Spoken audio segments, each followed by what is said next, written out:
Rangpur Riders কি করলেন? Rangpur Riders জয়ের দ্বার প্রান্তে গিয়েও জিততে পারলো না। পারলো না এমন ভাবে হারলো, রিপন মন্ডলের কাছেই হেরে গেল।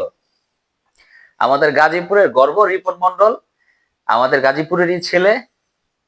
বলতে ভালো লাগছে, 6 বলে 7 রানের প্রয়োজন ছিল জেতার জন্য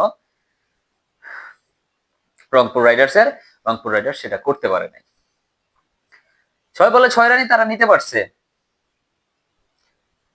এই বিষয়ে কথা বলবো। দর্শক যারা আমার চ্যানেলটা নতুন, দয়া করে সাবস্ক্রাইব করবেন, পাশে থাকবেন কাইন্ডলি প্লিজ।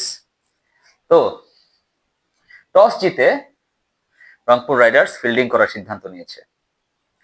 সেইখানে আপনার রাজশাহী ওয়ারিয়র্স 159 রান কালেক্ট করে এমন ভাবে ব্যাটিং করছিল রংপুর রাইডার্স যেন তাদের টার্গেটটা 140 কিংবা 135 এরকম। ডেভিড মালান আর তাওহিদ হৃদয় সেইভাবেই ব্যাটিংটা করছিলেন আমার কাছে যেটা মনে হয়েছে, কারণ লিটন কুমার দাস একটু দ্রুত আউট হয়ে গেছেন। আমার কাছে মনে হয় এই প্রথম দিকে এই আস্তে আস্তে খেলাটা না শেষের দিকে গিয়ে চাপ তৈরি করে দিছে। আর আজকে স্পেশালি মনে পড়ে গেছে ভারতের সাথে বাংলাদেশ যখন ওই যে 3 বলে 2 রানে হারলো না, আপনার এশিয়া কাপের ম্যাচ জেতার জন্য দরকার ছিল 3 বলে 2। হার্দিক পান্ডিয়া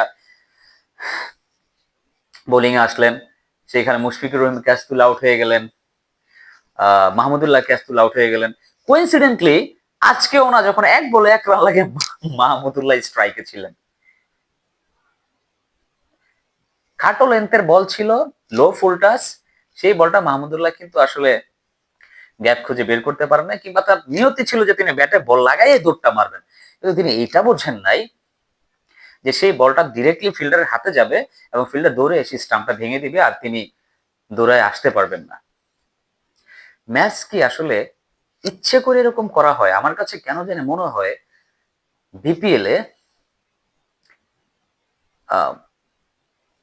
মানে আমি যদি এখন বলতে যাই, আপনারা আমাকে অন্য কিছু বলবেন, আমি জাস্ট এটা বলতে চাই না, বাট আমার কাছে এই ধরনের ম্যাচগুলো না দুর্দান্ত মনে হয় না। আমার কাছে মনে হয় যেন সবকিছু একটা স্ক্রিপ্টেড, দারুণ দারুণ সব স্ক্রিপ্ট রচনা করা হয় আর সেই স্ক্রিপ্টেডেই প্লেয়াররা খেলতে থাকে। এরকমটা কি বিপিএল হওয়া পসিবল? হয়েছে তো আগে। আবার কে জানে কবে কোন জায়গা থেকে থলের বিড়াল বের হয়ে যায়, কে জানে। নয়তো আপনি হাতে এতগুলা উইকেট রেখে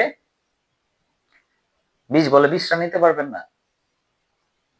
এটা হয়, আমার কাছে না কেমন জানি লাগে বিষয়টা, কেমন জানি লাগে। দর্শক আজকে তো আপনারা খেলা দেখছেন, দুর্দান্ত বোলিং করছেন রিপন মন্ডল, দুর্দান্ত।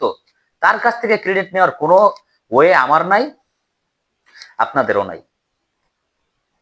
সেটা কথা বাদ দেন, পরে সুপার ওভারে যেভাবে হারলো সেইখানে রিপন মন্ডলকে ক্রেডিট দিবেন না?